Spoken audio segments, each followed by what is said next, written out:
All right. So I have Jed and Sherry, and I kind of provided an open link into our little Voxer community. So it's possible that someone else might jump in here at some point. But for now, it's Jed and Sherry and I.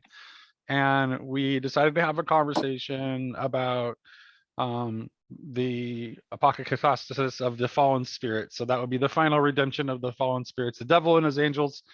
And why we think that makes sense, why we think that might be logically necessary or not. I don't know that everyone's going to agree here. That's certainly what Bulgakov was arguing for in the essay that we kind of used as a background for this, which is his chapter 5 of Roberto De Noval's collection, The Sophiology of Death, and the essay is of that title. Yeah, I don't know who wants to get the ball rolling with some initial observations, but I'd like to Well, open up the floor to either of you. I, I, I mean, there's a couple things that are less related to how he's developing, the final redemption of Satan and the fallen spirits, but how he develops his understanding of who and what Satan is. Yes. Yeah. Is really important. Yeah.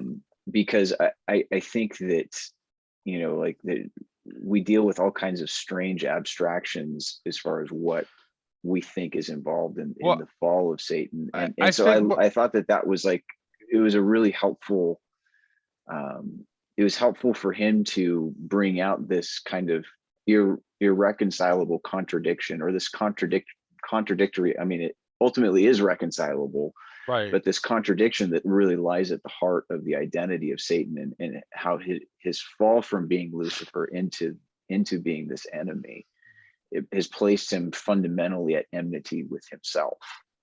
Yeah. Right. Yeah. Right. That's the best part. Well, I would say that ultimately, ultimately, it's like Satan is not. It's kind of like, well, you have to expand on that though, Nate.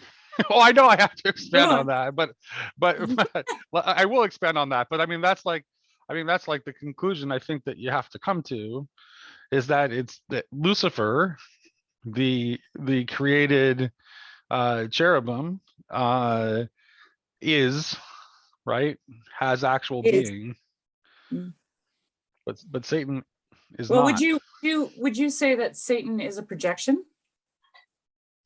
No, I don't want to. It's a false. I would say I want to keep trying to talk about it in terms of ontology and not psychology.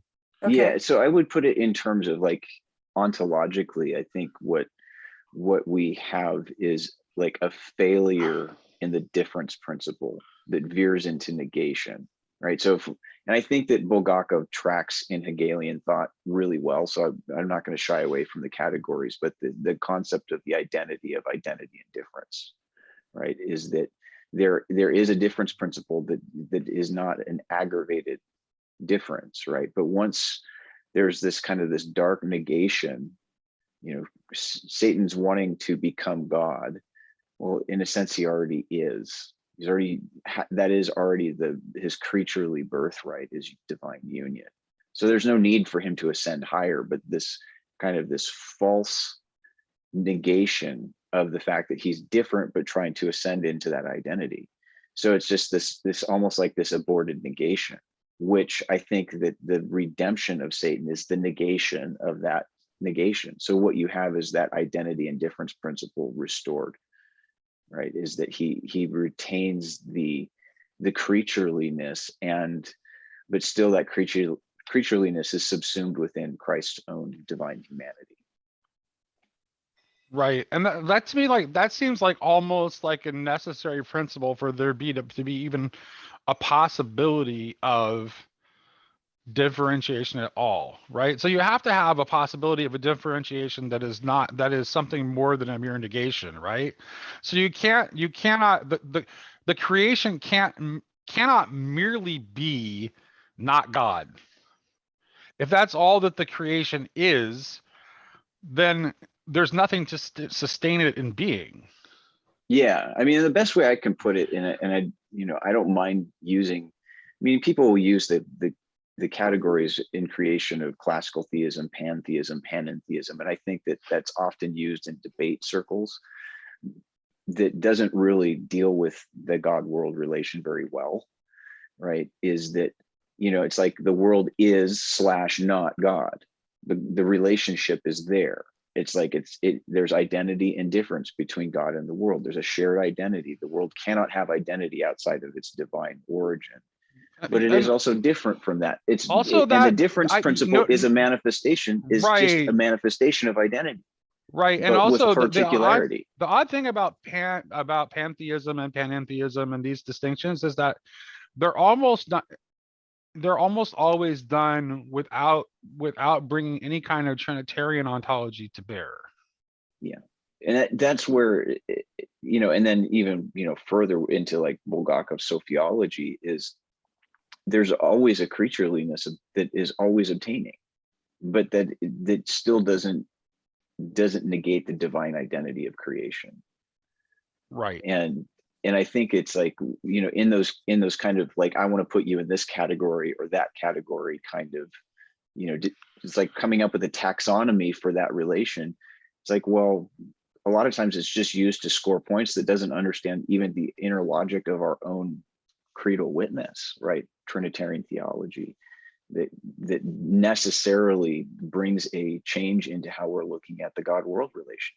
And I think that it's that God-world relation is where the satanic fall is. It's just that false differentiation. It's a false sense of difference.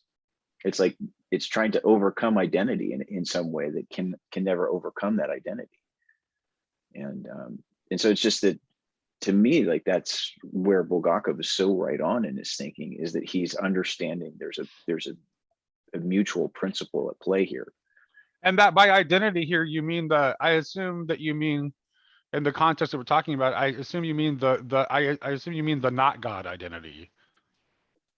Well, no, I would say like within Bulgakov's thought, the divine identity is the divine humanity, is creaturely Sophia, right? Right. That is the identity of all creaturely reality. It just happens to be at total union with the divine reality, right?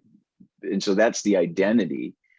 And then the difference principle within that identity is just how that is, how that identity is actualized hypostatically in persons, right? So there's a particularity to it. And it seems to me like what Bulgakov's talking about is that there's this fracturing and this splitting in the fall of Lucifer into Satan that is a kind of this false differentiation, a false sense of what the creaturely capacity is. Right. It That's wants why to become God, and it already is. It already is identified with God. Well, is that then, to me, that sounds like, in essence, what you're saying is that duality is that there is that there is no duality, in a sense. Like if you have a false sense of, how did you put that? A false sense of difference. Mm-hmm. Doesn't that eliminate duality? I think it's like more like, at least the model I've become more attracted to. There's like in the Vishishadvaita tradition is kind of like this modified monism, which would be like a dialectical monism. I think like what Bulgakov, like his theology implies, is that it's a relational ontology. So there is right.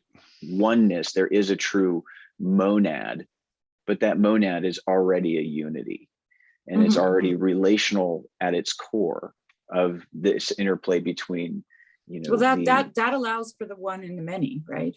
Right. And so the answer is like, yeah, I think that it's like, it just means to me, it's like, which aspect are you talking about? Are you talking about the dual aspect of identity and difference, or are you talking about the monistic aspect of just identity? Right. Yeah. The identity of identity and difference. Peugeot was talking about this rather well the other day. I saw a portion of his lecture that he gave on Dante, and he was actually talking about this, like this kind of Trinitarian ontology as like love itself being the holding together of unity and multiplicity. Yeah. Well, and the minute we say God is love, we are by definition positing God as a multi-unity. So I Yeah. wanted to read this out of the essay from Bulgakov, just to hang off of what you just said, Nate. Okay. So he says here, Satan, in point of fact, is a creature and only a creature, making his strength and his capabilities limited. What can save him in this situation is precisely that same creaturehood he rejects as a reality, outstripping his creaturely freedom. He can grow exhausted in this unequal struggle. Rather, he cannot not grow exhausted from it, in the end capitulating before reality and acknowledging that not he himself, but rather God is his creator, and this means falling down and worshiping him. Then will there occur an ontological coercion on the part of reality by force of fact. But contained in this force of fact is the mystery of the existence of every being, the mystery that Satan hides from himself while nonetheless knowing it in his depths. The mystery is this, that all that exists does so by virtue of divine love, is love. And, quote, nothing in nature would there be except love upon it breathe. And that is from Tolstoy. And it is by virtue of divine love that Satan himself also exists, the erstwhile supreme archangel, the anointed cherubim. When I read that portion there, I was reminded of the quote that I can't grab at the moment because I'm on my iPad here, by McDonald, who says that when we hate someone, we hate them because we cannot love them. Like Oh, it's there's a, let me see if I can find it. There's actually, go ahead, keep talking, but there's actually a quote in here that echoes that a little bit. Keep talking Yeah. and I'll try to Yeah, find what's it. funny, Sherry, too, is like when you were reaching, I was going to quote that exact same passage that you just Were read you? from. Well, Oh, yeah. Well, why don't you read it if you have it? No, the passage that you just read from, like that part okay. of where he's, like that part where he says, the mystery is this, that all that exists does so by virtue of divine love, is Right. love, right? And that's what he's at war within himself.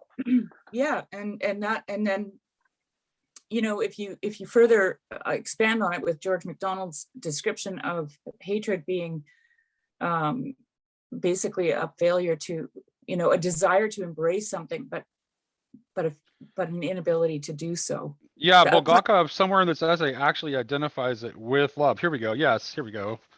Let's see.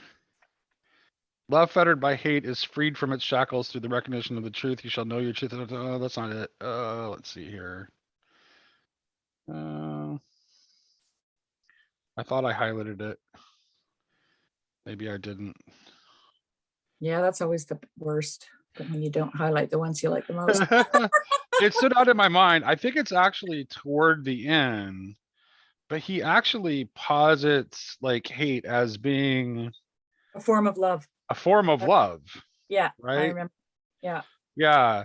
So, well, it is actually, because like I was talking to someone the other day about an atheist who hates God.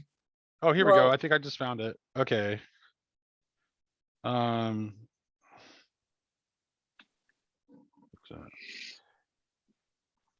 ontologically remembers his state before his fall when he was Lucifer, the highest of cherubim, and this memory burns him. This memory maddens him in his diabolism.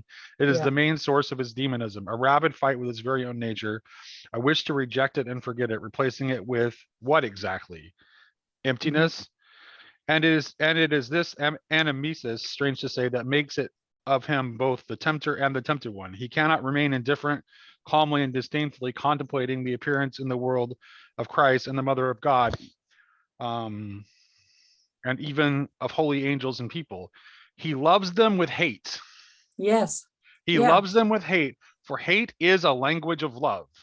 Until such time when hate will become its true self in the invincibility and indestructibility of love for what is higher than itself. And this anamnesis is the helping hand of the creator, which can never be removed even from a creation in revolt. Yeah. Yeah. I mean, there should be like some sort of chorus and symphony playing in the background there. Can you guys hear me? Or Yeah, Yeah. I can hear you, but I can't see you. Your camera went off. yeah, okay, because I'm gonna read this McDonald quote. Okay. Okay, where is it now? Dum-da-dum. Okay, these things cannot be loved. The best man hates them most. The worst man cannot love them. But are these the man? Does a woman bear that form in virtue of these? Lies there not within the man and the woman a divine element of brotherhood or sisterhood? Okay, well, sorry, cross that out. That's he's just talking about loving your brother or your sister, and then he goes on to say, it is the very presence of this fading humanity that makes it possible for us to hate. If it were an animal only and not a man or a woman that did us hurt, we should not hate. We should only kill. We hate the man just because we are prevented from loving him. We push over the verge of the creation. We damn just because we cannot embrace. For to embrace is the necessity of our deepest being. That foiled, we hate. That's what I wanted to read. Gotcha. So it's like, it's a desire to love, right? And the inability to do that. So it's actually a movement of love that causes you to hate. Because you want to, do you know what I'm saying? Yeah, what would you describe as like, what is going wrong that love shows itself forth as hate? What's happening in that movement? It's perception. It's a perception. It's either a perception of yourself or a perception of the other, I think. And in this case, in the case of Satan, it's a perception of himself. It seems, I mean, from the way Bulgakov talks about it, he's striving with himself. Like, I'd like to hear your thoughts on the temptation aspect that, you know, he talks about the temptation of Christ and the temptation of Job as being a temptation also of himself. Of Satan. Yeah. Where the tempter becomes tempted. Yeah. Yeah. Um, Because I don't think you can talk about that in ontological terms, actually. I think you have to get psychological with it. we have to psychoanalyze Satan. Well, I mean, that's easy. We just got to Well, psychoanalyze ourselves. right, exactly. I was just gonna say, I mean, there's a way in which, I mean, if you want to like a satanic principle is within us too. Oh, for right? sure. So, and it is that like, there's in another essay, actually maybe, yeah, no, I think it's in another essay where he talks about like Lucifer basically trying to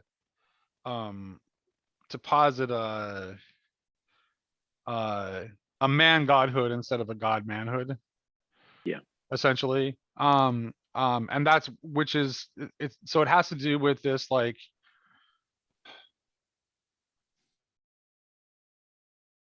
it has to do with this self-positing, because that's precisely that's precisely the inverse of what we see God doing.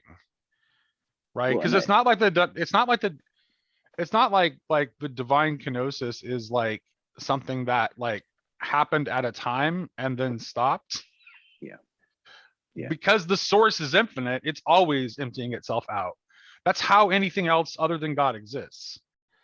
Well, it's, you know, what's kind of interesting about it is that the redemption of humanity leads to the restoration of all things, right?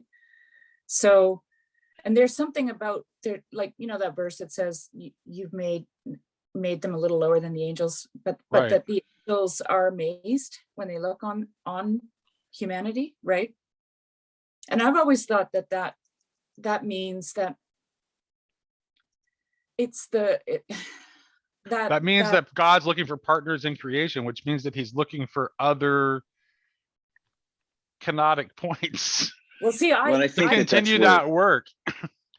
You know, I'll just lay my cards on the table. I think that the redemption of humanity is for the restoration of all things. I think, and precisely Satan and the fallen angels. Well, that's what Bulgakov seems to be arguing for in this essay Yeah. too.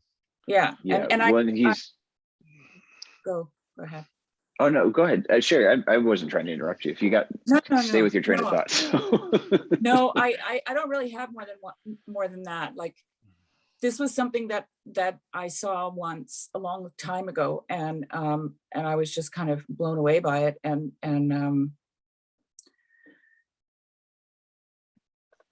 yeah, I don't know if I can articulate it very well. So that's why I'm really anxious to hear your thoughts, because maybe you can help me say it better than that.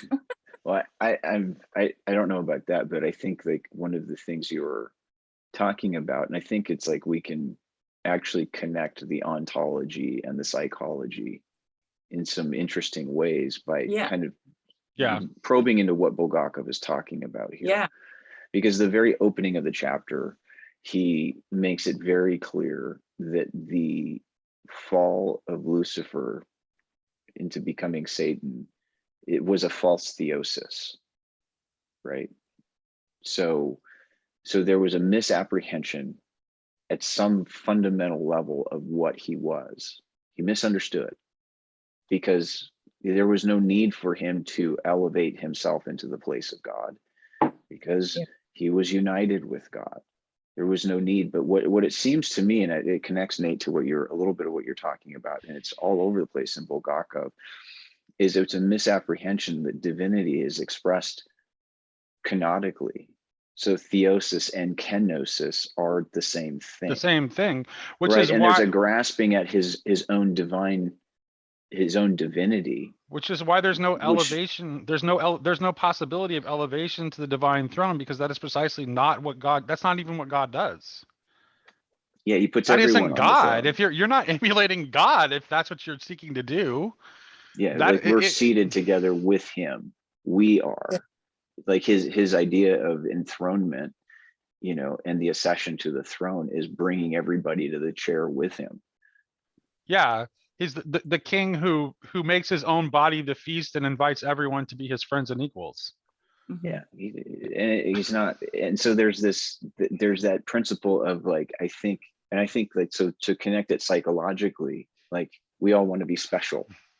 We all want to have like a certain kind of importance that honors our own difference. And I think that itself is good, because we are special and we are different. But when we elevate that difference in a way that kind of violates the creaturely order of things, it violates the wisdom of God in creation, like the fall is necessarily a satanic fall into this diabolized version of this kind of egoic place of existence that is really, I think, like what like probably Bulgakov, if you gave him some space, could probably develop it even further, is just this deeply traumatized creature that we call Satan. Yeah, and but who's traumatizing himself in not only in his like rebellion against God, but like Shari, like you talked about, in those temptations. Like he's traumatizing himself every time he's tempting humanity. Every time he's trying to distort us, he's destroying himself. There's the negation that he's like just opened his mouth wide to the void and is just trying to drink that in, trying to find something in it that will allow him to be kind of that egotistical, like the prime ego. Right. Well, see, it's like the dragon eating his own tail, right? That's the symbolism there, just in his own being, like in existing as the dragon, the way that he does violence on the world as a dragon is ultimately him eating his own tail, like he's destroying himself, right? So, but what's interesting to me is the word diabolos, because it actually means to cast apart. And if you think about what Bulgakov is saying here, and that word, that's what Lucifer has done to himself. He's divided himself, right? He's cast himself apart. He was a whole creature, and now he's split. And so when he's tempting Job or tempting Christ, he's tempting himself, because he's oh, I don't know if I can explain this the way I want to. Anyway, go ahead. but no, that's really good too, because so isn't the very idea of knowing good and evil, doesn't it already imply that very division? Yeah, and this is right? this is so fascinating to me about the tree now, which is the cross. Okay, think symbolically, the tree of the knowledge of good and evil in iconography is the cross. Okay, put those two things together. Well, I think, well, I know that Anselm does draw my understanding is that the Orthodox typically have viewed the cross as the tree of life. Right? Oh, sorry. Yes, you're right. I think that's what you meant to say. But Anselm does identify the tree of life and the tree of the knowledge of good and evil. That's what Pajot as the says. same tree. Same tree, as the same right. tree. And so it's not like there is a sense where I think, I just haven't heard of that in Orthodox thinking, but I mean, it is in the Western tradition, at least there in Anselm. But I think that I think that's kind of that kind of points toward what Ian McGilchrist was talking about in the Ralston College lecture when he talks about the non-duality that still includes duality. And I think he's really knocking on the door of a sort of Trinitarian conception of ontology here, where you have to have I think the Trinity is the thing that gives you the ability to hold that duality and non-duality in tension. Well, see, Diablo, for you to have unity and multiplicity together, without obliterating either. If you think about the word diabolos being to cast apart and symbolos meaning to throw together, that is what the trees and the crucifixion, the whole passion is. It's symbolos, right? It's throwing all of these opposites together, right? That's theosis. And so what Lucifer did was he cast it all apart, and he started with himself. He cast himself apart, right? He split himself into two. He became Luke's divided man. That's what he became. Yeah. Right. And then encourage that same division within humanity. Yeah. Well, and that's where. And then Christ is that which brings it back together. And that's and who knows what back state into of unity. And who knows what state of knowledge he exists in as he emerges into creaturehood, right? So who knows what that fall looks like for him. But I think that that's where it was that misapprehension of it, the tree of the knowledge of good and evil is just it's acknowledging duality, but it's the diabolized version of duality. The Trinitarian duality is just identity and difference. The archonic duality is good and evil, right? Identity and difference. And so because there's an aggravation. Yeah, well, is that, can you use that terminology for that? Because I'm not really sure what you mean by identity and difference. So it gets, Jordan Wood does a lot of that within his upcoming book on Maximus, in terms of how we look at these, the two natures in Christ. They're wholly different, but they have the one identity. Christ is the identity of the difference between humanity and divinity, right? So there's already a dual reality at play there. There's and they're infinitely different, right? The finite and the infinite are infinitely different. There's nothing in common by those two realities. Naturally, there's no natural commonality between the finite and the infinite, but Christ is the identity of both.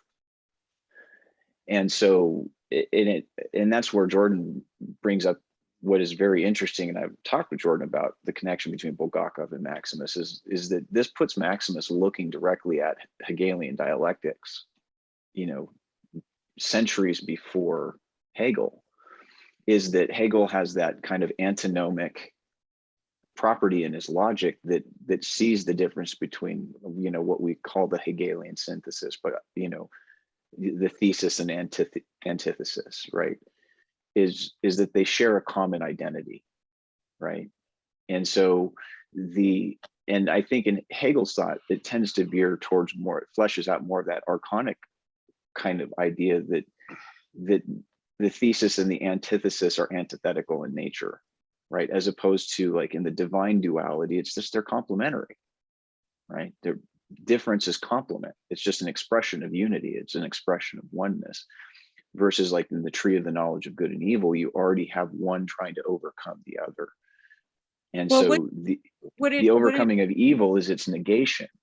So all you have is just identity and difference of goodness on both sides of that duality. So both are good. It's just one is identity and one's different. Mm-hmm.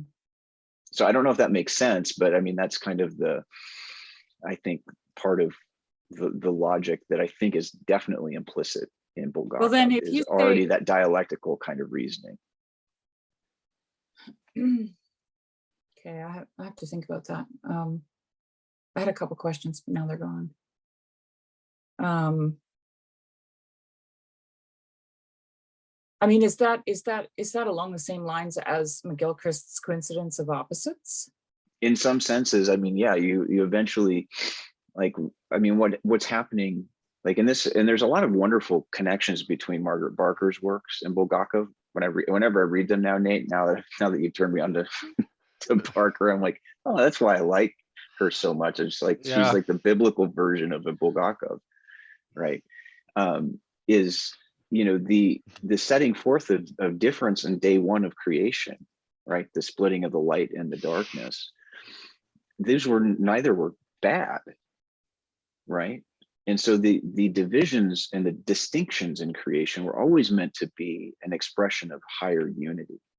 And so the falling out of that is the problem, right? It's not that there is difference in creation, because we can definitely see that, but the problem is that difference, the many get aggravated against each other. They lose their transcendental identity, their primary identity. I understand. And so all you're focused on is difference, right? And then you get into the kind of the war of all against all and those kinds of problems, because the dual principle that we're in that kind of diabolized or archonic consciousness is that of good and evil.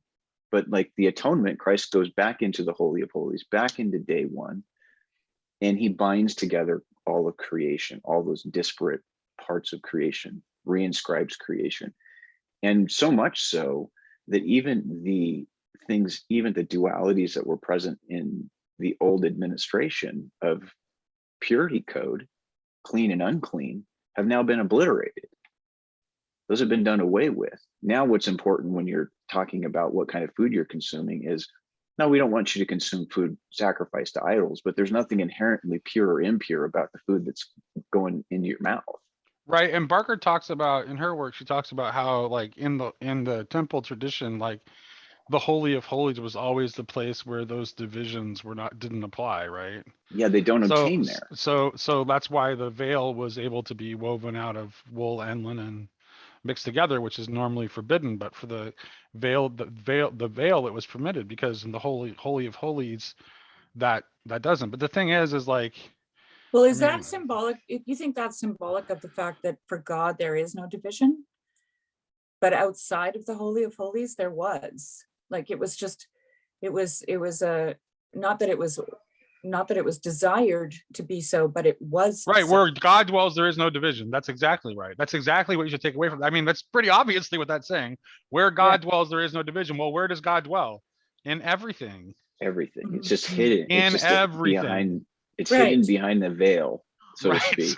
Right. Yes, it is. Yeah. But it is the inner unity of all things is already present in all things. But until we understand that inner unity, difference can become aggravated very quickly. And that's where I think Satan puts forth his power into creation, is he will find those division points and be able to aggravate to where people who have no real natural division find themselves in disunity.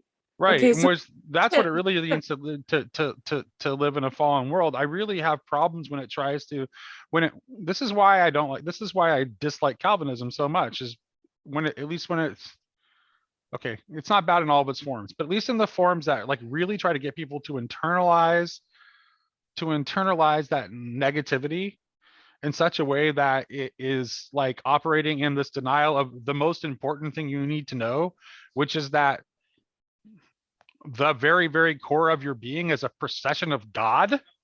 If you're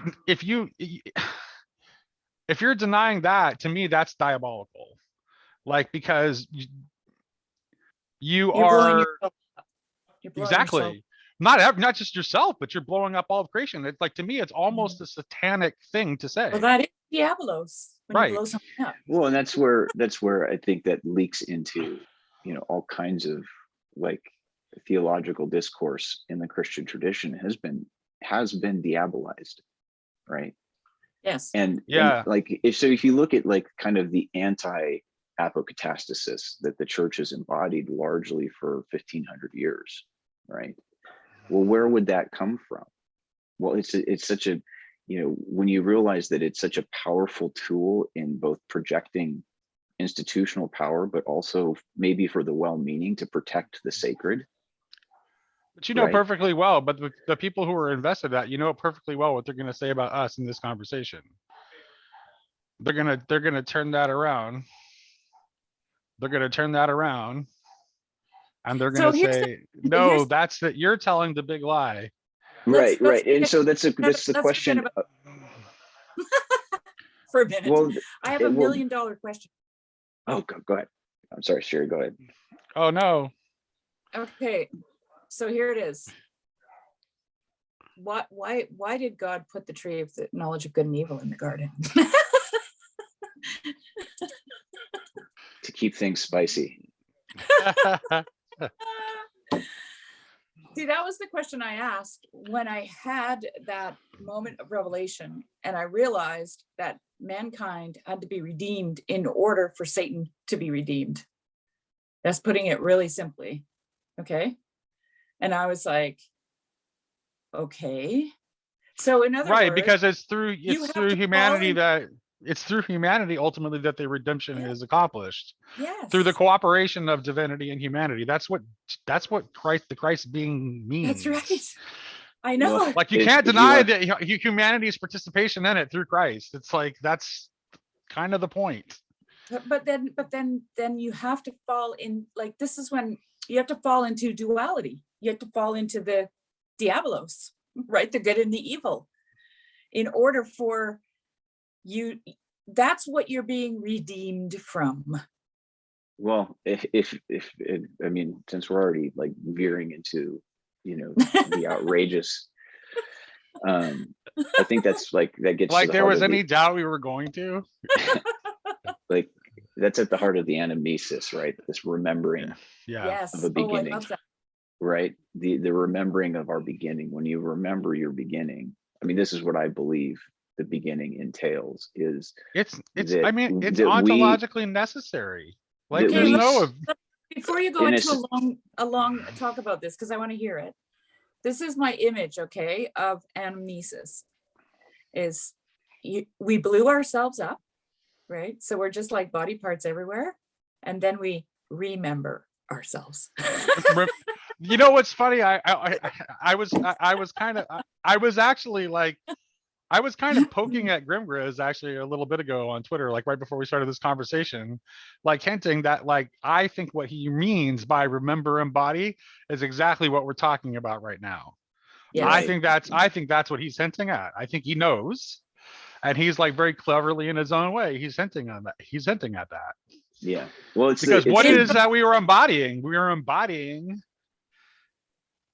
Well, yeah, I think that what we were from the beginning, and I think that there is like there is some sort of, when you begin to remember, Like there is a sense, and I mean, I can only speak to my own experiences. I've thought through and meditated on these things. Is the fall was not a mystery to us. We freely engaged coming into this world for the purpose of participating in its ultimate redemption, and that the creaturely path toward becoming entailed the ability to make the wrong turn. Well, And that's what in David creating, you're Armstrong- guaranteeing that in creating, there's a guarantee that a wrong turn at some point is going to be made, and that is going to have a cascading effect throughout the whole system, right? And so,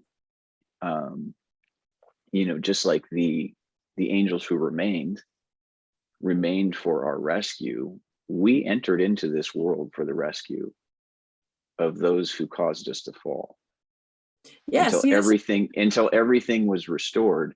It's just that all ultimately, and Bulgakov rightly locates all of that pre-existence, the whole power of that anamnesis is the cross. That's the whole event. That's the whole cosmos. That's the whole creation is there. Yeah. And he says that in this chapter. And so you can't, once you realize, like when you kind of freely acknowledge the cross, you realize your beginning is in it as well. And your agreement in coming into this world was ultimately, the tree of life and the tree of the knowledge of good and evil were just kind of saplings of the cross. They were just the beginnings of the cross in creation. Right. So, okay, I have this like crazy thought, but when Adam and Eve were in paradise, nothing was broken, right? Nothing was broken except for one thing. There was a snake in the garden because something was broken, but they just weren't aware of it. And so everything had to be broken in order to fix everything again. You can't piecemeal, the brokenness, right? It's like, I don't know if I can say this properly, but if the one thing is, like, if you break your leg and it heals improperly, you have to re-break the leg. You have to break the whole thing, right? In order for it to heal properly, which is what apocatastasis is. It's a healing, right? It's a reconciliation. It's when two parts that are apart, that are diabolos, come together in theosis. So there was already a brokenness, right? And Adam and Eve had to participate in the re-break of everything. Like this is just me, okay, talking like I'm like nothing to base this on, but it's just what I understood from what I saw, right, that day. And so it's like, and our participation in that was key. Like we had to be there. We had to be created to break it, right, again. And in doing so, it could all heal properly in place, all of it. And that's why I think, and I've always thought, and I was, I knew from that day on that Satan and his angels were part of the restoration of all things, because it was because of the angels. Okay. That's what it was.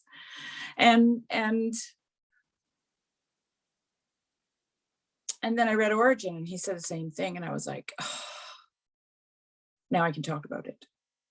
Because I never talked about it before that. Right. Well, I think because like in Bulgakov gets into this as well. And it's like, there's a lot more that he unpacks throughout his kind of theology, but that there's kind of this angelic humanity that is the expression of the divine humanity. Right. And there's a fraternal bond between us and the angels. And I think that will take interesting shape in the eschatological future. Who knows how that will take shape in time. But it speaks to the deep tragedy of the fall itself, because essentially what Satan is doing is he's diabolizing his own younger siblings, right? I mean, he was created in love, for love, to love, and out of his own ignorance and the arrogance that comes from ignorance. Like he has betrayed that most fundamental bond, right? And I think that like that's like where we, like how we're meant to combat ignorance is not with knowledge. That's what he held out to us in the garden. Well, Right. He held out the fix to like a naive, humans at the very beginning of their story, is he held out knowledge to be the cure to the problem. And it's like there wasn't a problem. There was just ignorance. And in the response in ignorance, if it is love and trust, then knowledge is going to grow automatically. You don't need to subvert the process. well, I can And hear so him that's talking what got that way. diabolized was that the need to know, divorced from love, divorced from fidelity, right, is I think that like that's how we use knowledge to exalt ourselves. And I think that's what Satan was doing. I think that in a sense, whatever his fall looked like was recapitulated in Eden, in our fall. Well, so yeah, but if hate is actually love, as both MacDonald and Bulgakov say it is, then Bulgakov, he describes Satan as unable to endure the greatest of heights to which he was raised, right? He was seduced by these heights, and being the first, he desired to become like the Most High, while in actuality he remained in his creaturehood together with those spirits who followed after him and were seduced. For them, two paths of temptation opened up. The first led to their unnatural intrusion into the fleshly life of human beings. And yeah, I guess it doesn't matter really, the rest of it. But so it seems to me that he was seduced by his own status. Right? That never happens to us. Never.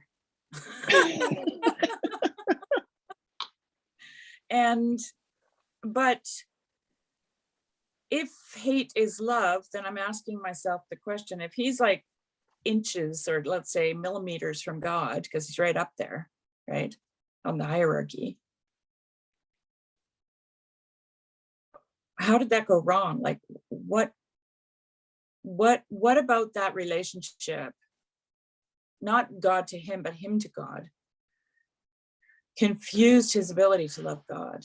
But I'm you just could ask, curious. but No, you could no, ask the that's- same question. But sure, you can ask the same question of Adam and Eve, right? Because the very spirit that animates them is breathed into them by God, Right. right? So Well, I think we have that same like uncreated, most central essence that he does. So the same you can say. So I think that I think the best way to understand it is to understand, okay, it's like, how did it happen to us? Mm-hmm. Mm-hmm. Right. So it's a matter of free will then. Free will has to be instantiated, right? In an act of choice to choose to love something. I think too, like the like it's an ignorance about kenosis. It's an ignorance about the nature of theosis, is what is happening in his fall. And I think like two great stories that illustrate that, out of the Quran, and I believe it's like Ascension of Isaiah, or no, I think it's of Abraham, like a Christian apocalyptic text, I think it's like 3rd or 4th century, but it influences what goes into the Quran, right? Is this story of basically like in that original creation of humanity, is Satan is called upon to serve humans, right? And I think that at some point there had to be some sort of enunciation of these new image bearers that were going to come on the scene, and that the job of the angelic host or of the gods was to serve humanity so that it could realize itself in the image of God. That's interesting. And so that the fall of Satan was, in in the Quran is basically he Right. was, when Adam was created, God told Iblis, is Satan, that he had to worship Adam, Right. and he refused. Right. And the same story is I believe it's in Ascension of Abraham. I think that's the right Yeah. apocalyptic text. Yeah. It's the same concept. And I think what like the is that the call to serve to him rung in his ears as a loss of status, a loss of glory, as opposed to the expression of glory. Right. And so he's trying to hold on to his glory and elevate himself over and above his station, which was always, we were always meant to be mutually serving each other. So them serving us and us serving them, both leading to theosis for both. Which I think leads us to like what Bulgakov begins the chapter with, which is kind of like talking a little bit about what distinguishes men and angels. And he does bring up, our embodiedness, Mhm. right? And their fleshlessness. So I'm wondering, Shari, if you had anything to say about that, because I know you're always, although you said you had Yeah, I do. Okay, I do. go take it away. But I just wanted to talk about this Satan serving man, and Sure. because I find that really interesting, because there's this simultaneous reciprocity that I see, right, in being itself. So whatever is happening, it's a reciprocity that's happening at this, it's simultaneous, right? And so this is going to be really hard to explain. Okay, so it's like Satan has to serve man, which, don't interrupt me because I'll keep it's going to be hard to say this, which he does. Okay, he does by tempting him and initiating the redemption of all, the restoration of all things, right? But also, okay, wait now.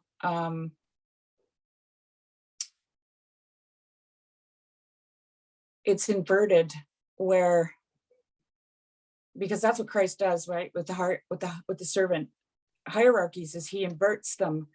So that's why he becomes the servant of all, right?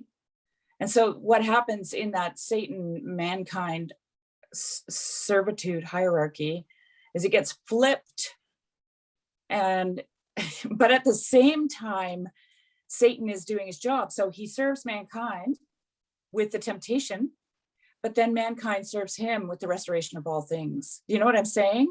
Do you hear me? Yeah, I think I hear what. Let me see if I get this straight. Let me. So it sounds to me like what you're saying is that Satan, like, in the process of attempting to act out his own will, actually ends up serving God's purposes in being the tempter for mankind, because that very temptation is the process.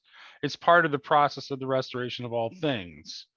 So, And in doing so, and attempting to, he basically flips everything around on yeah, himself and and seals his own fate.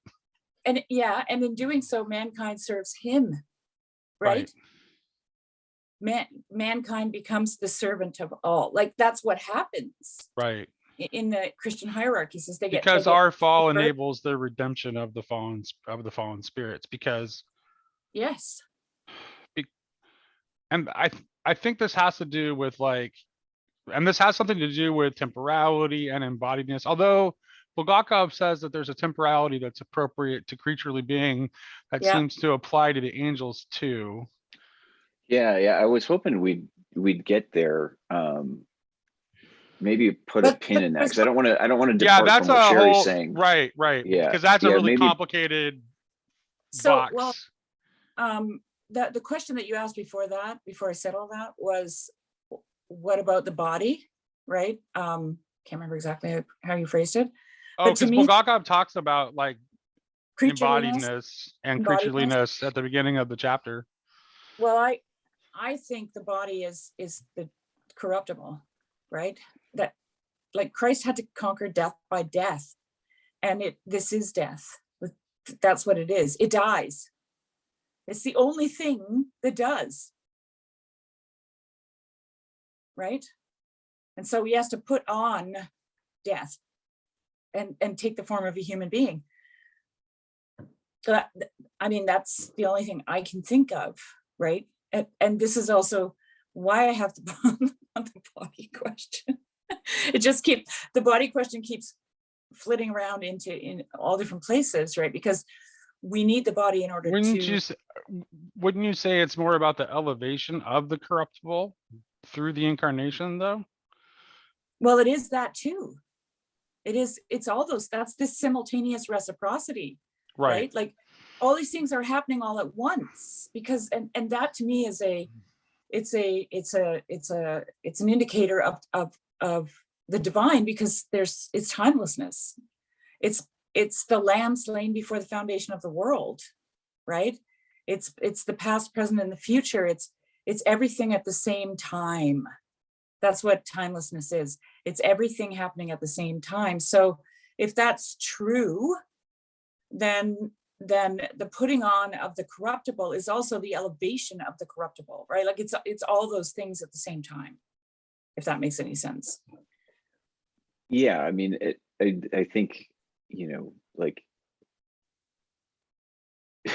okay, I'll end up veering into even more controversial waters, but the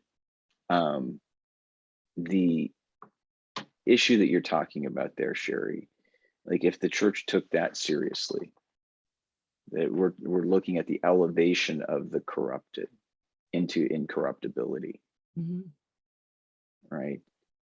It would radically reorient the way that we have traditionally conceived of sin and righteousness. I know that's right. It's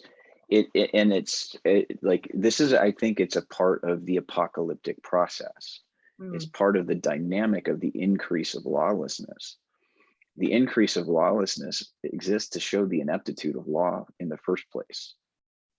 Like it can't, like that, the way, like in a diabolical system, law just simply points out what's wrong, and it creates the conditions for all the wrong things to happen, right? Is that, in taking down those categories of pure and impure, that's no longer the basis through which righteousness is expressed.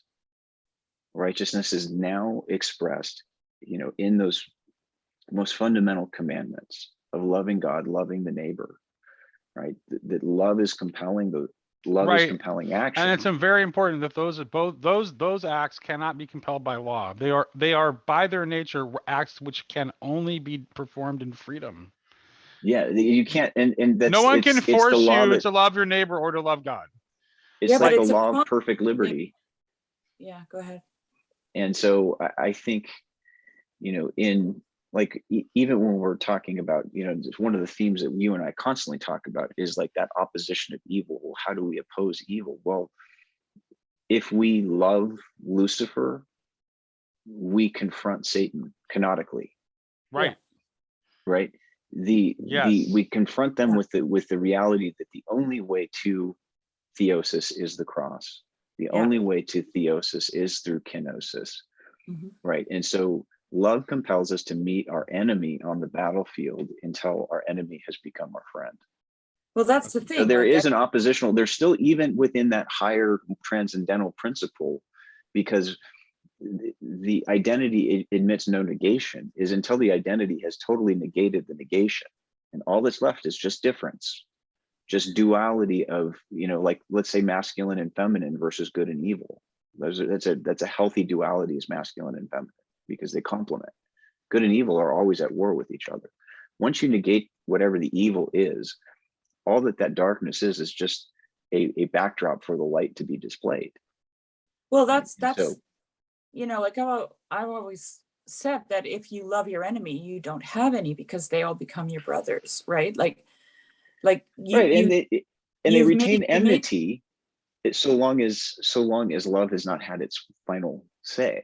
Like, it's okay, but like, I think Jesus, when saying like love your enemies, is acknowledging like there is such a thing as an enemy, right? But the posture which you're meeting your enemy is that enemy is only ever provisional.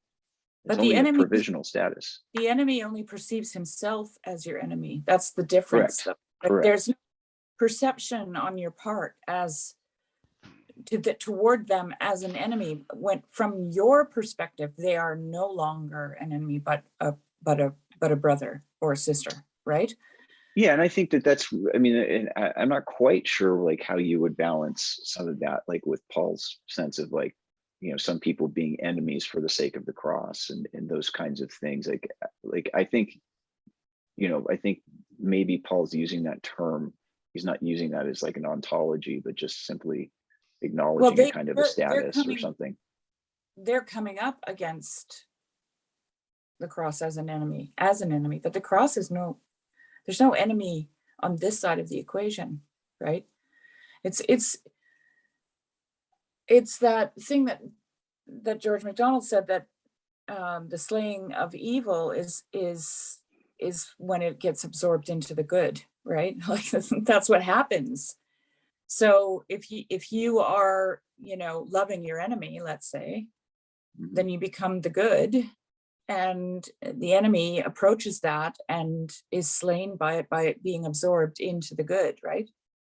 It's you're right. not. And I think that final, I would just say, like, I mean, this is just my only, you know, my perspective, or the caveat I would add to that is like, yeah, totally. Like, I mean, at the end of the day, like there's only like unity and multiplicity. There's only just that unity principle is the principle of creation. But I do think, like, you know, in terms of like the New Testament, kind of, we do see this provisional dualism of good and evil still at play. And we do Sure, see, I like, agree. we do Yeah. see like, and so I think, you know, even in saying like, oh, so and so is an enemy, let's say like worst case scenario, like Hitler is my enemy, right? So Hitler's my enemy because Hitler's doing evil things, right? And he's doing all kinds of, and I don't have a problem calling Hitler my enemy. Bad dude, whatever, you know. But is also like the admission that that's not a final statement, right? That's not the final state of things, is not enmity. But I think, like, in a sense, like there is like that martial component to Christianity that is meeting evil on the battlefield. It's just that the way we meet it is not through carnal weapons, and is not through, you know, the way that the world shows itself in spiritual warfare. Like the divine warrior, how does he, you know, Christ is the divine warrior, the Lord of the armies of heaven. How does he overcome that temptation that Satan's putting at him to show yourself to be the Son of God? He hears that in the wilderness, and then he hears it again through, you know, through those who are tempting him and mocking him on the cross. Is, if you're the Son of God, just come on down. You know, it's the same temptation, and Bulgakov points that out. It's the recapitulation.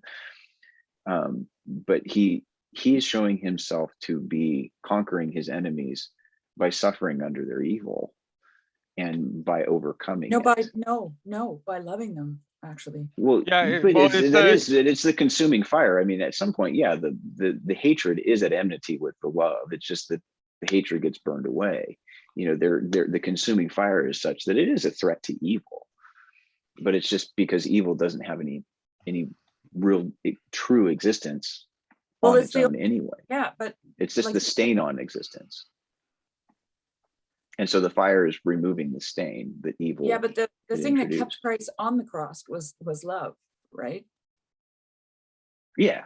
And so that's what I'm saying. Like, there's not, I'm saying that there's just that provisional aspect to it, that in our current experience, these are still present. Like, the reality of evil is still such that we, like, evil is not our, in that transcendental aspect of it being allowed for ultimately these redemptive purposes, it can serve a good end. Yeah, right? but if on the ground, and I'm going to make Nate's argument again. Okay, that's good, because I was about ready to make it myself. Because what I was about getting to talk to about what the cross is, part of what's going on in the cross is it is bringing to light the revelation that we have confused love and power. Mm-hmm. Right. So the opposition of evil is not the exercise of power. Jesus could have called down a legion of angels and shown himself to be the Son of David, the Son of God, and vindicated himself. He overcomes the evil, like Shari, like you said, by loving, but that loving act exposes the evil for what it was, Well, which was actually, diabolical. I Like don't that know was the if temptation that Judas is Satan's, and Judas is probably taking on that satanic identity in the hopes that Christ will just show himself forth in power. He's trying to force Christ's hand. Is like, this is the Messiah. He needs to start acting like it. And so he, is kind of creating that crisis. And, Jesus basically is not, that's the satanic temptation from the yeah, beginning, but was whatever was going to separate him from the cross. the icon of the descent into Hades is Christ dragging everyone up, right? So, like,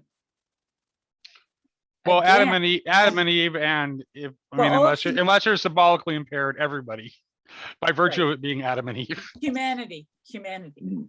Yes. So, But Satan's still bound in that well, icon, again, it's or death. I mean, it depends on that you is want how to evil read is it. slain, by being drawn into, dragged, as David Bentley Hart likes to say, right, into the good, dragged up out of. Right. Well, actually, and that's actually Bulgakov in this chapter. He talks about the very same Michael the Archangel who in Revelation 12, fights against the dragon and his angels, is going to be the archangel who reaches down to pull him back up into his position. Yeah. Yeah, and so it's like we actually think that if we have contact with evil, we're more afraid, and I'm saying this as Christians, just in general. Christians are more afraid of that if they bump up against evil, they'll become evil. Mm-hmm. But the reality is that if they are loving properly, right, which is a dying, I'll say it again, there's my favorite word, right, then the evil is absorbed into the good. Like that's just what happens. Like it's but this is what Tower of Babylon descends down into, right, and the bride comes, it's transformed. The whore of Babylon doesn't defile the bride defiles the whore of Babylon, right? The good, it's defiles. Maybe you want to use a different word, but I know what you transforms, I think, is what you're saying. Right? Well, I mean, but we like to use that terminology when it comes to evil, but right. But if you were evil, you would think that the bride was defiling the whore of Babylon, right? Because now she's which good. gets us back to the purity and impurity thing. Again. And I have kind of actually, as stark as the terminology is, defiling the whore of Babylon, I think is a perfectly like, let's say impious, but appropriate way of putting, like, that's the negation of the negation, right? Yeah. And that's how it's like that's how Lilith becomes the bride, right? Yeah. And so there's that negation, but I think like there is, in the sense of like, well, what, in a lot of what animates Bulgakov's theology is that there is this co-creative call. Well, that's the other thing that we're called into. So just to bring Michael's skin in the game problem into this really quickly, thinking about the images that you were just talking about like the transformation of the whore of Babylon, like that, to me, when you start talking about the whore of Babylon and the bride, you really start getting into the idea of like the mystery of the feminine aspect of God, which is somehow hidden in the earth. So in some way, this whole process we're talking about is in some ways God's redemption and integration of God's self, because there's a fracture that's occurred within God. Oops. I don't know if it's, I mean, because God invested in, I'm going way I'm going way way out there at this Yeah, point, go but for it. because part of God's self has been directly invested in the creation, right? When that creation falls, that causes that directly. I don't see there's any way of evading that causing harm directly to God. Like God is Well, it is like, I mean, I see that as like that's that. going to like that's going to be painful to God, right? Right, but I see So that fracture is, those are like, There's no I think that's fracture. where a distinction, I would put a distinction there. And I'm curious to see what you think of it, Nate, because I don't disagree with you.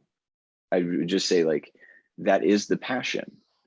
right. Yeah. Those are the wounds of Christ. The fracture isn't divinity in a sense, like is Right, only expressed exactly. hypostatically. But I think right? it's almost a mistake to separate the passion, the incarnation, and the creation. Like I think they're all the same thing. It's all about what it costs God. Yeah, but the sacrifice of the cosmic body. Yeah, is that the exactly Everything. right. Yes, that's exactly it. Which is why it's connected to the earth, and that's why that I mean, symbolically, the feminine part of God is hidden on the earth. And I would say it's also within the human soul too, because that part of God that is within you is like, in terms of like cosmic typology, its gender is feminine. You know, it's the Okay, awakening of Sophia. Did you Right. answer? Was that an answer to my question about whether it was this fracture? Could we call it the piercing of God? Oh, Right, and I think like where I'm the fifth wound. Well, yeah, because what I'm you talked about because who makes that point about the blood? I think Bulgakov does, right? Bulgakov does in his meditation on the Grail, and that video I shared with you this morning. The guy talks about the fifth wound, Yes. which is the piercing. Yes. Yeah. Yeah. So maybe Yeah, you should put it in those terms, Nate, instead of a fracturing, because that sounds like diabolos. well, Right. Well, I know. that I mean, but because the reason I want to say I was trying to get a little bit of like the Jewish body is mystical broken. language Yeah, into the I see what you're conversation. saying. Like the body of God is broken. We Exactly. celebrate that Yeah, that's in it's the like Eucharist. the collecting the pieces of the Shekinah was kind of what I was trying to riff on there. Okay. Yeah, and I think like in terms of like what I would avoid in that is just kind of like more of the like in the Kabbalistic and in the kind of temple mysticism motif that you're talking about. I totally get it, Right. but I think like, if you bring that in, import that into some of like at least the way the German idealists were perceived, is kind of putting this fracture in the heart of divinity itself as divinity, right? And I think that that's where like it really helps to also bring it back into the logic of hypostasis and personalism, right? I mean, the divine nature does not suffer, right? And I think that's why we hold, kind of at least some concept of impassibility, but the divine persons do, right? And I'm even fine with certain Theopascite formulas that, that in the suffering of the Son, the Father suffers as well. Like, I'm okay with that. Well, Bulgakov's obviously okay with that. He's very much. Yeah. So I think it's like what we're looking at is a God who is hypostatically and personally invested in the whole of creation. It's his story. Yeah. And so when that story has taken its wrong turn, and you can ascribe necessity to it if you want. Necessary necessity, however people want to ascribe it. I leave that mystery alone. And this gets us into the discussion of like this idea of the manifest and the unmanifest, and what is the nature of self-transcendent structures. And so it's like, maybe I would say that the part of God that is manifested and invested in the relationship with creation does suffer with it. I think that's right. But yet, because God is infinite, there is always something of God that is unmanifest, right? Because kenosis, as I said earlier, right, exactly. Because kenosis is an always ongoing activity. Yeah. That part of God which is touching upon and moving in the creation, which is always ongoing and always extending. That's like the divine Sophia, the fullness of the Trinitarian life. Right. is So I think like beyond. the orthodox way of understanding that might be talking about the energies of God Yeah, Essence. versus the and I think that essence. Yeah. and in some sense, like I think as long as we're, like, I mean, for me, like there is a desire for a certain kind of precision in our proper language, like what we're properly ascribing to God. I still think that those things are important, but Yeah, we're gonna get it wrong. I think that I think but I think that We're gonna get it wrong. attribution, Right. like saying, the hand of God. Well, does God literally, is it Right. a divine property to have a hand? Well, no, that's an improper attribution. It's still telling us the truth about God, right? Right. That's why And so I when find we're using like the language of fracture, is as long as it's like, as long this as is this is the why language myth is about this persons is and why myth is still the best language to talk about God. And myth is better than theology still Mhm. and will always be. So that's why I wanted to okay, so maybe like from a theological philosophical standpoint, we might not want to say that the Kabbalistic story about the Shekinah is like absolutely something we want to affirm dogmatically, but that doesn't mean there's not something very true about the relationship between God and the world and God and human beings in that story, yeah. And I in think that that that's myth. where the mythological structure is it is the narrative structure of being. Right. Right, it's how we actually come up with our stories and how we build a psychological Right. And self-understanding. you immediately went to the sacrifice of the cosmic body as the Yeah, immediate image you went to in discussing that. yeah, and that's So exactly we, what. And so that's like the mythology is already like presaging all of this, and like to say Yeah. that, to discard the mythological for the metaphysical is, I think, a big error, Right. because like it evacuates our ability to see this play out in its kind of its narrative form. It's like you can get into the metaphysical reasoning, but that's all still going to ultimately be kind of an abstraction, Right. and myth makes that And concrete. part of that is because myth is myth is just inherently symbolic, and it's like we don't and not only that, like there's symbols that are like they're so old we can't even begin to fathom how old they are. Yeah, And there's like the level of data compression that is compared to like normal language or even normal art that exists within that realm of myth well, it's is like when you see like you see like it's kind of like when you see the rock formations, like the sedimentary rock formations like shale or anything like that, where it's like it's accumulated at a lake bottom, so you can see the different layers. It's right. just like this laminate of like, like the virgin or the mother imagery, Right. or earth imagery, and like all these kinds of things. Like they're so dense. I mean, you're talking thousands and this goes well back into, Neolithic and Paleolithic, and probably older than that. So going back into that, and now that's where I want to get back into talking. Now that we're talking in the language of like myth and symbol, I actually want to talk about the idea of like the lake of fire and the destruction, and because I think those are still pointing, we have those for a reason. They're Mhm. still pointing towards something. And even though we're here talking about the ultimate, restoration of the fallen spirits, that there's still meaning to those stories about, about fire and destruction. But I think we need to think about a little more closely about what that means, right? Mhm. Because like ultimately this is where I go back to what I said about the beginning. Ultimately, Satan is not, Yeah, and Lucifer until is. Satan has been negated, till he is again And Lucifer. Satan really is destroyed.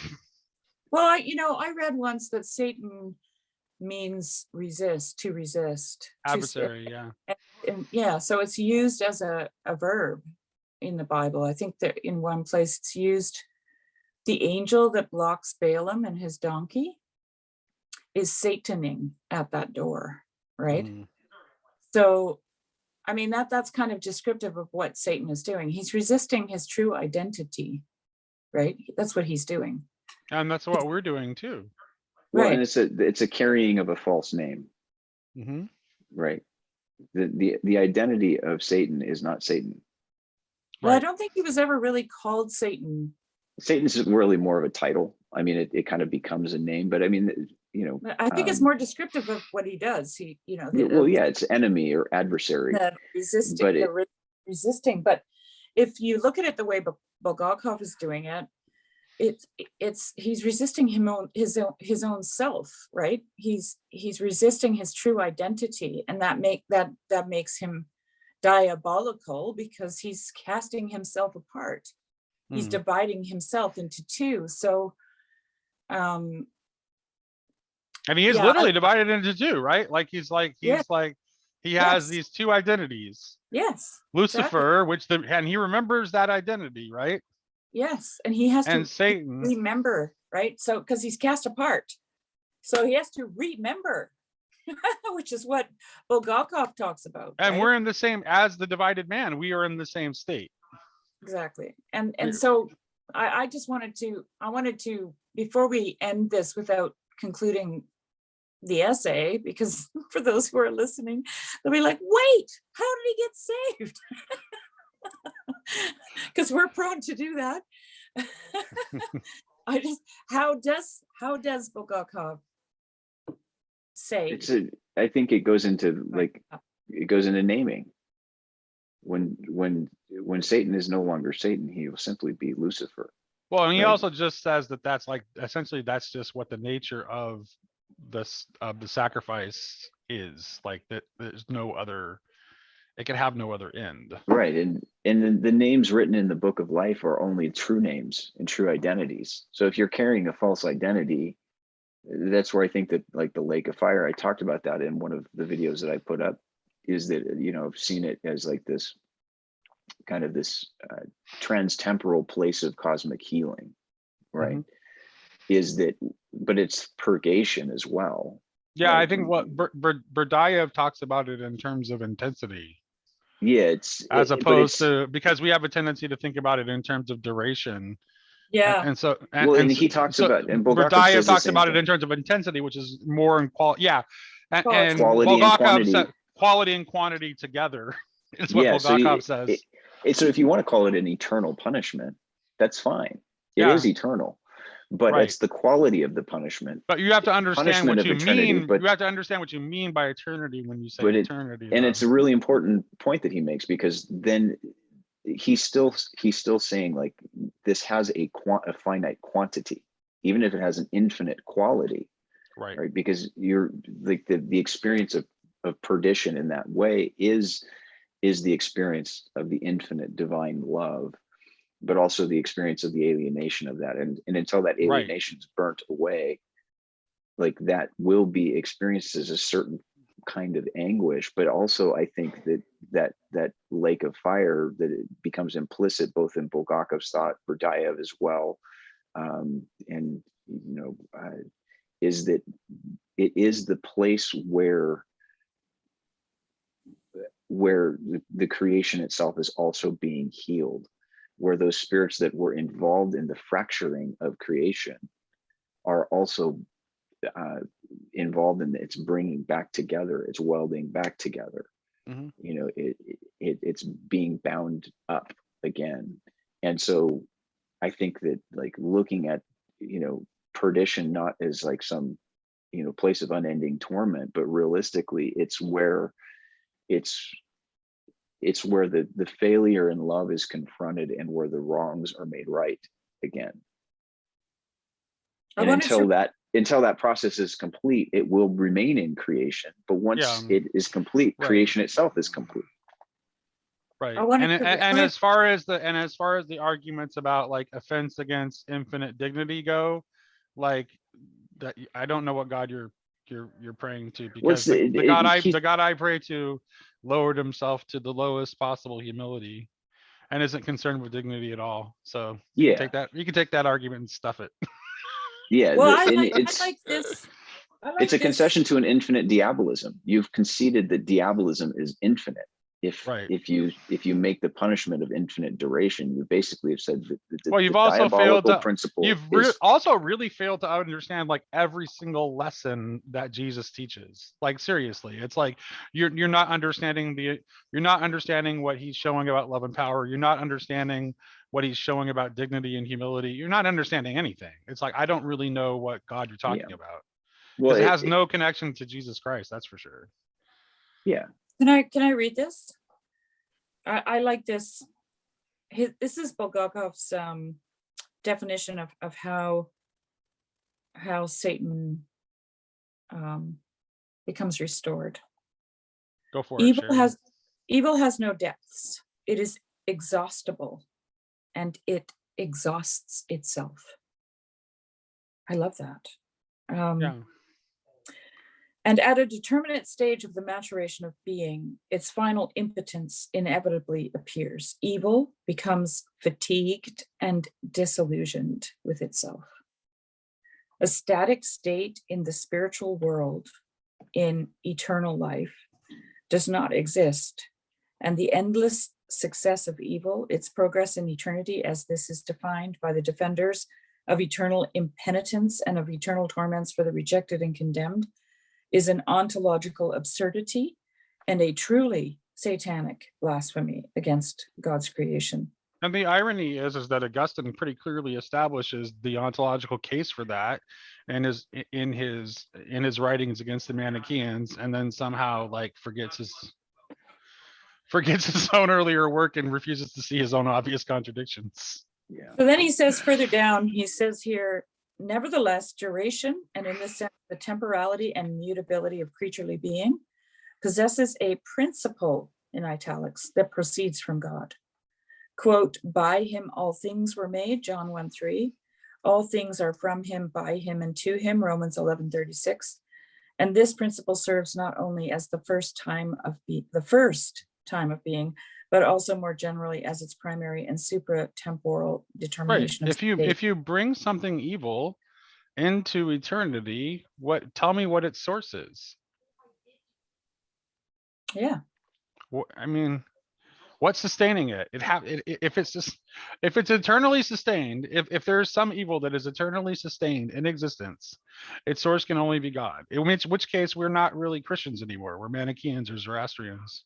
Well, this is why MacDonald makes the argument in the Consuming Fire sermon that God is in hell too, because it's only by him that you can exist, right? So if you're in hell, he's with you because he's got to hold his hand on your heart to keep you alive.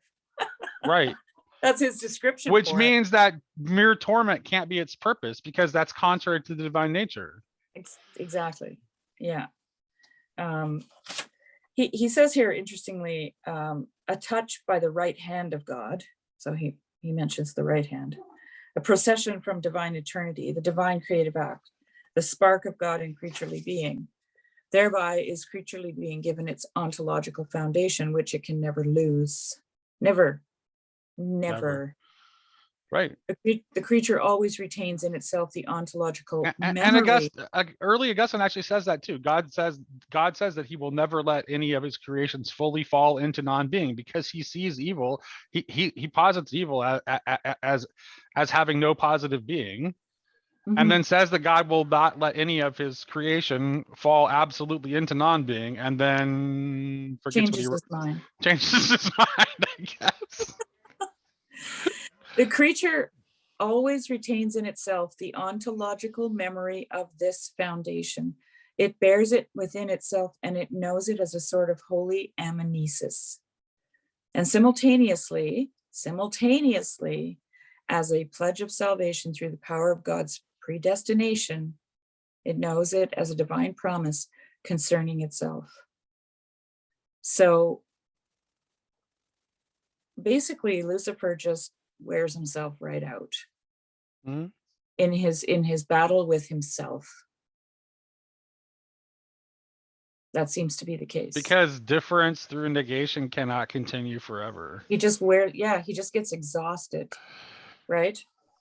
I wonder if there's a and then he remembers, right? But to what extent is it proper that this final fulfillment of salvation be called apocatastasis, that is, renewal, both with respect to the fallen spirits and rejected humanity? It is obvious that this definition is imprecise or even completely wrong. It would be unfitting if in the history of the world nothing had occurred. But in history there has occurred, first and foremost, the divinization of creation through divine humanity, that is, through the incarnation and Pentecost. There occurred the entire history of the world and humanity, both as a whole and in the destinies of every individual person. Therefore, if we can speak of apocatastasis, then this is only in the sense of ontological amnesis, in the sense of the beginning, not of the end. And that in the world, nothing is lost and nothing is annihilated except evil, conquered by the power of God and thereby exposed is non-being. So it's like absorbed into the good, right? But the history of the world, which is also the history of the church, is the building up of and the kingdom of God, the city of God. And this can be called apocatastasis only in the sense of the universal salvation whose foundation was already laid when all that exists was created. Feels good. Well, I think like this is where I don't, in kind of crossing that threshold into like fully embracing universalism and like this universal reconciliation and seeing the face of Christ in that. What I struggle with on the other side of it is why we would worship a God who was otherwise. You know what I mean? Like when you realize the depth of God's love in Christ, like if some alternate version of Christianity is true, then the only Christian response is that we all go to hell. Especially when you start talking, especially when you start thinking about what Shari, like if you really dig into what Shari was just saying there about history, because it's talking about like the history of persons. And what does the history of persons consist of? What is it? Memoria. Right? And what is it that you remember? Well, I would take a stab at it and say, like, in this context, we're remembering like who we are in our beginning. Yeah. Right. But it's important that we also have this history, right? That's why he brings that up, right? Because in some way you're not really, it's like you're not really fully realized as a person without a history. Yeah, and so the process we have to give space for the process. Right. And that history is a history of relation to other persons and to a world. Yeah. Yes. That's what it is. So if you were to, and what happens if you start subjecting any portion of that to either annihilation or torment, what happens to that history? It remains in this kind of like strange netherworld of negation. Exactly. Yes, that's exactly right. Yes. Negated. And so what we end up with is like just that it's reinscribing the problem along different terms. Right. Yes. Right. And so it's like there's like nothing can be lost. Like that should be an axiom for. Or there was no restoration. Yeah, absolutely. Nothing can be lost. Okay, there's just this is I think what you were referring to, Nate. He says here, he's talking about Satan, and he says he loves them with hate, for hate is a language of love. A language of love. Yeah, that's what I was talking about. Until such time when hate will become its true self in the invincibility and indestructibility of love for what is higher than itself. And this amnesis is the helping hand of the Creator, which can never be removed, which is what George MacDonald says, right? Holding his hand over you to keep you alive, even from a creation in revolt. So that's So is he saying here that the amnesis is to remember that your hate is love, is actually love? Is that what you're remembering? Well, not only that, but you are a finite, what you are is a finite expression Yeah. of that infinite love.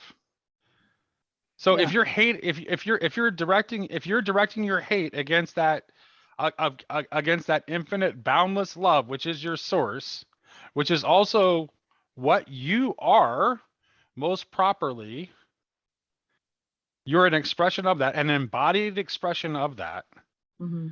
that is able to bring that into the world and your relations with the world. Like you can't, once you've remembered that, how could you possibly hate anymore? Well, see, What like would we had that, it's totally contrary to your nature, right, which you have remembered. right, which is love. Correct. Right.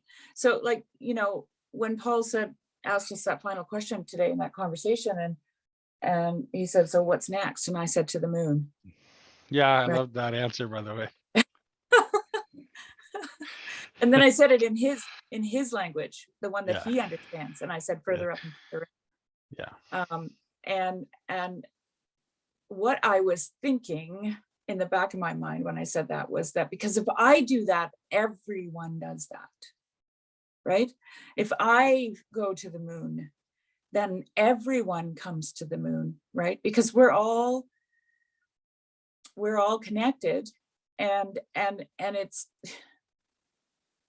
And you bring life and love to a dead rock. right. Like That's what you're here for. It doesn't return void, right? Like it can't. And there was another point there that I wanted to make, but now I can't think of it.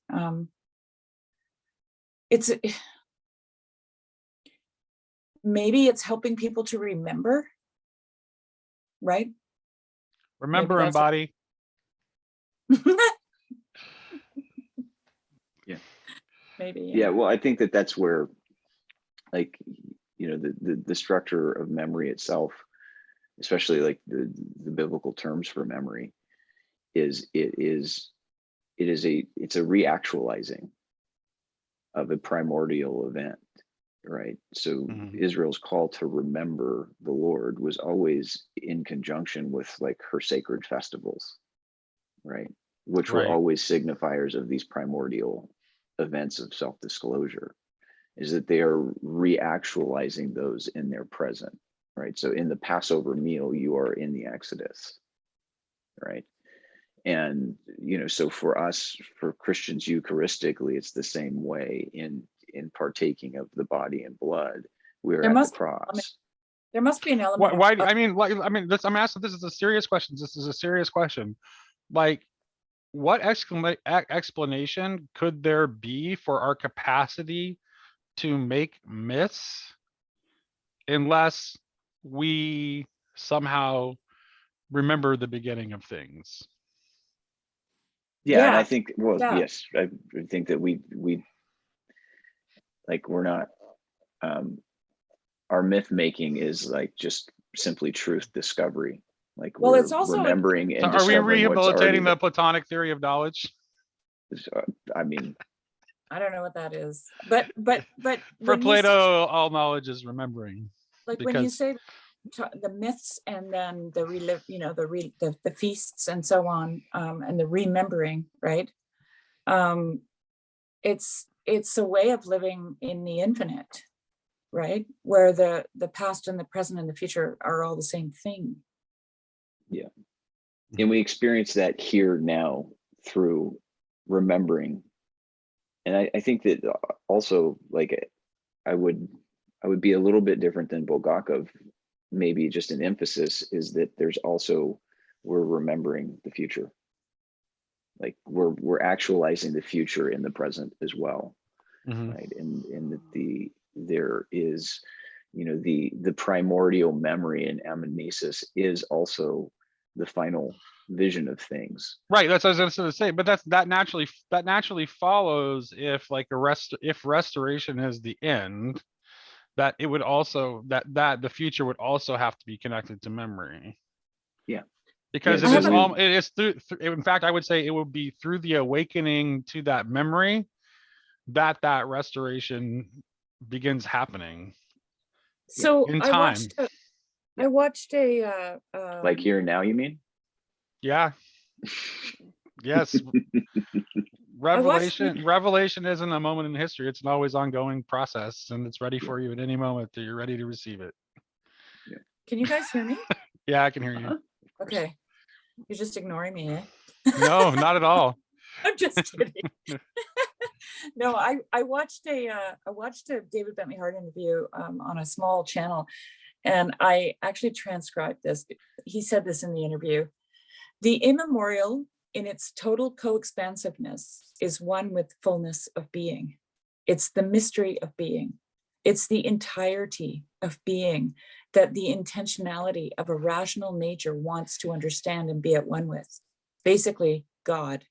I mean, there's a reason why for Augustine, memoria, remembering God, and memoria in the full sense, not as recollection, but as the full contents of the mind, edges upon the divine nature. Yeah, That's- Peterson made that connection between memory and God the Father in the Vervaeke conversation too, which I because I knew that Augustine had said that about memory, that made me that kind of like sparked with me in that conversation. I didn't mean to interrupt you. Sorry about that. Then he says, that's where one gets the sense one approaches the mystery of God, because God is the ground of memoria. He's the fullness of being in truth that informs and is the foundation of the little degree of truth and the little degree of existence that we're able to possess consciously and actively in the world. And then in relationship to Lucifer remembering, this is a quote from Augustine: for the mind cannot love itself, except also it know itself. For how can it love what it does not know?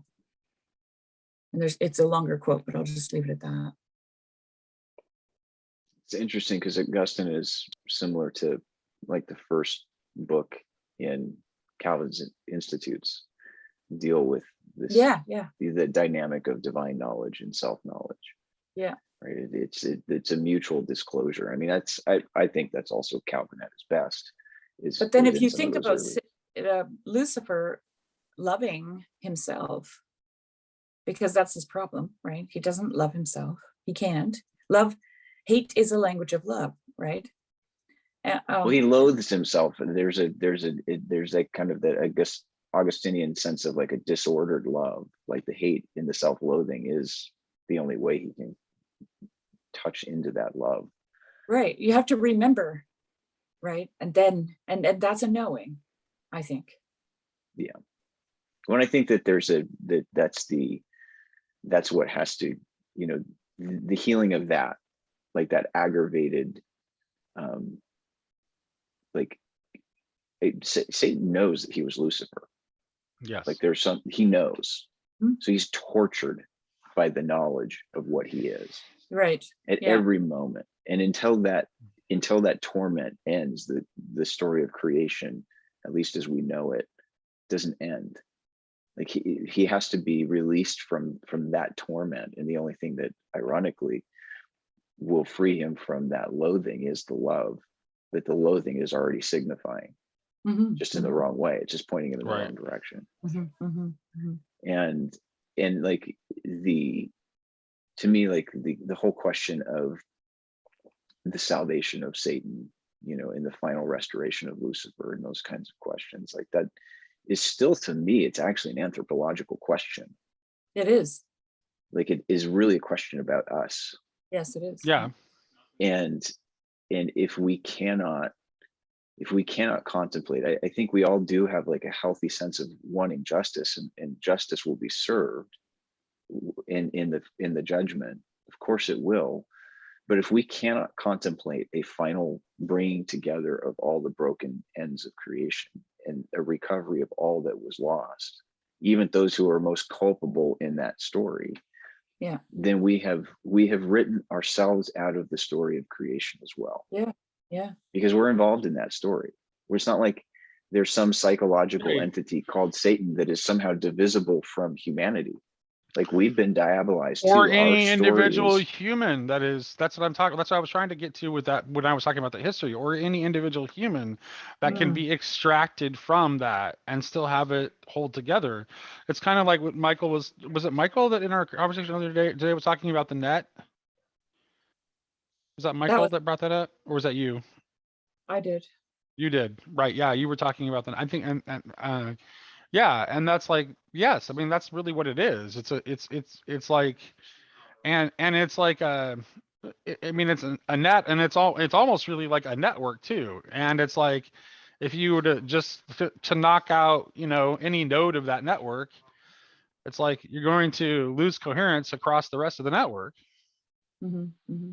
You know, something will be lost. You'll be missing part of the story.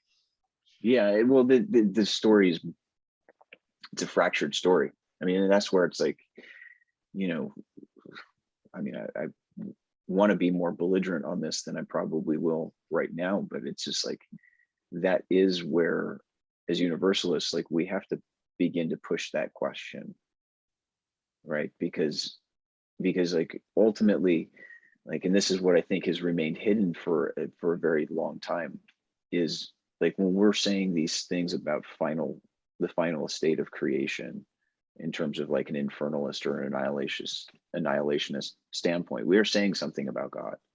Yeah. Yes. Like, So, whatever commitments, and I think that it's like, we will try to abstract our way back into scripture and think that, like, that's the categories they're thinking in. I don't think that there's a highly developed This is why eschatology I in think scripture. I think this is why I think McDonald is like a lot more effective than some of like the maybe more metaphysically sophisticated universalists, because there's just so much raw power in McDonald just saying, God is love. I know this, and I'm going to take this seriously. And I'm going to take God. And it's funny. And he does it in a very reformed kind of structure too, because McDonald gets to where he is because he takes two things deadly seriously: God's sovereignty and God's love. And it's like, if you take both of those things, and he just takes those two things seriously to the point where it's like, you can't come to any other conclusion. yeah. Like, Well, that's his, you yeah. can't, either God isn't sovereign or God isn't love, if the restoration of all things isn't the end of the story. Well, I think we use the question of salvation and damnation, as they're construed, as a convenient excuse for us to continue anathematizing each other. Not Right. because there's very many people who are going to make a good faith effort in making the argument, because realistically, the arguments, when you really put them against like a good universalist argument, they really do fall apart. But that's Yeah, not what that's it's why I about. really like the boldness of like St. Isaac the Syrian, just like saying, no, God isn't just.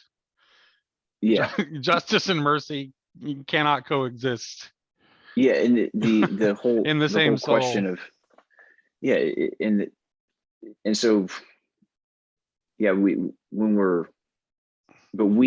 do that. See, the structure and psychology of damnation, of eternal damnation, is in itself a diabolical principle. It's a satanic lie That's what Bulgakov says. that's used Yeah. in order to further advance diabolism. Yeah, he He says says it's a he says that satanic. it represents the ultimate triumph of Satanism, which is Right. Yeah, and so it's like it's still this kind of dark theosis of like, we will kind of, even if it's in negation, we are going to attain this kind of divinity. And it's like, you've gone outside of the realm of possibility in ontology. That's just not possible. That's not right. possible for God to be that way. I just want to be And I really think, clear like, about the for, fact that when Bulgakov says Satanism, he's talking about ontological Satanism and not like the No, weird yeah. modern yeah, religious thing. Yeah. So Anton LaVey type stuff or whatever. yeah, But yeah, like, that's where we have to like begin to take a much clearer ownership of our language about God, because mhm, when we, in failing to recognize that what we have called the Christian gospel for about 1500 years has been thoroughly diabolized. And that's like a tough pill to swallow if you're like, this is my tradition, this is my legacy, this is where I've come from. And I come from a legacy of a body that has been diabolized against herself. Right, because and we shouldn't be that surprised by that, right? Because the promise isn't that the gates of hell would not assault the church, but that it wouldn't prevail. Right. So I mean, And where's the most effective place to attack the church, but from within and it? the pattern is one of breaking apart in order to reconcile, like I said earlier, right? There is that pattern, and Barfield kind of affirms that when he talks about withdrawal, right? In with original participation, withdrawal, and then final participation. It's a U-shaped journey, Shari. I know, it's always the U-shaped journey. It's a birth and a death and a resurrection. Over and over and over. And so, yeah, there is a, dare I say, utility in all of this, right? It's like that quote by David Armstrong the other day from that clip. Providence is, I don't know, something like providence is evident even in the fall, right? Like there's, yeah, I won't say much more than that, but What? we have to, I always stop short at, oh, okay, let's not convert people to universalism. Let's not evangelize, the church and, wag our fingers and all that stuff, because I don't know, these things, I do know that in Origen's time and Gregory of Nyssa, that this was a kind of a widespread point of view, right? Right, that but God was ultimately, ultimately, it won't save you, though. I know well, that's such no, an ironic. because It's an ironic thing to say, coming from a universalist, but I do mean that. I mean, and that's well, faith without works is dead. That's why, right. right? This Right. is the thing. You have to move. You have to get up off the couch and you have to do the things in order to be metanoia, right? To have your mind renewed. And so It's conformity that saves you, right. And ultimately, that is to the pattern of Christ. yeah, well, that is conforming to the image, right? The Right. seeking. You have to be actively involved in this thing that is salvation. Like Callistos Ware said, somebody asked him once, he's all dressed in his cassock, and he's on the train, and some guy says, "Are you a Christian? Are you saved?" And he goes, "I'm being saved." Yeah, right. No, that's good. I like that. I like that because that shows a very clear, I mean, to me, the being versus becoming distinction is very important. That's why it's so easy for us to get, to lose our bearings and get confused. And that's also diabolical in the sense that it casts us apart from one another, right? Right. Yeah. Because then, oh, you're on that team. That means, or right. If you haven't joined my team, then that means you're over there Right. on that. Yeah, we start. Yeah, we don't realize that we're all on the same journey, headed toward the same destination. It's very easy for us to lose sight of that. Yeah. I'll try to remember that when I'm watching the Raiders and Chargers play. Nah, I understand. I don't think. I mean, there are certain things. I mean, I know that in the new heavens and the new earth, there will not be the Raiders, but maybe football players. Yeah, sure, absolutely. Yeah, there won't be any CTE though. Yeah, exactly. Yeah. Is that conscious torment?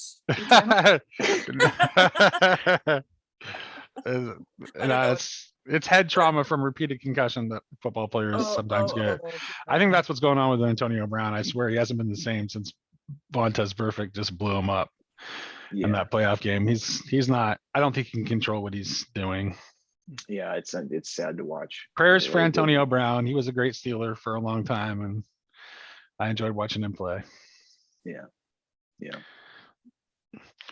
Well, you guys, I think this is like a conversation that we could probably keep going for a very long time, but we've been at it for 2 hours and I thought we covered some good ground. And I think it's a, We at least took the I'll listeners. give you guys a chance to, yeah, I'll give you guys a chance to have some parting words if you have any. No? Yeah. All right. Yeah, all God shall bless. be well, right? All right. God Well, bless. until next time, I think next up is our next installment of Apocalypse of John, which we're going to have to think about what's after that because we've only got this chapter and then one more chapter, and there'll be time to start something new. Ooh, So, ooh, yeah. sounds good. As long as it rhymes with Margaret Barker, we're fine, right? Margaret Barker, I'm strongly taking that under advisement.